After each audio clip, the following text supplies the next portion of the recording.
మీకు తెలుసా యూజ్ని యూజ్ చేసి మన స్పోకెన్ ఇంగ్లీష్లో ఎన్ని రకాలుగా సెంటెన్సెస్ ఫ్రేమ్ చేయొచ్చు? సో కొన్ని సెంటెన్సెస్ చూద్దాం, then you can understand clearly. So use ఒక మీనింగ్ ఏంటి? వాడడం కదా. సో వాడడాన్ని ఎన్ని రకాలుగా యూజ్ చేసి సెంటెన్సెస్ ఫ్రేమ్ చేయొచ్చో చూద్దాం. నేను అది ప్రతిరోజు వాడతాను. I use that everyday. అతను నిన్నది వాడాడు. He used that yesterday. నేను అది ఒకసారి వాడాలనుకుంటున్నాను.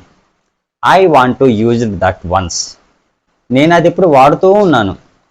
I am using that. నేను అది వాడాల్సి వచ్చింది. I had to use that. నేను అది వాడలేదు. I didn't use that. నేను అది అస్సలు వాడను. I don't use that at all.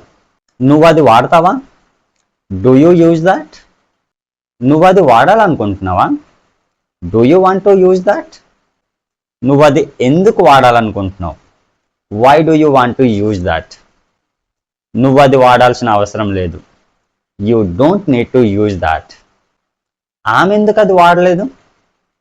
Why didn't she use that? అతను అది వాడకపోవచ్చు. He might not use that. నేను అది వాడాలనుకోవడం లేదు.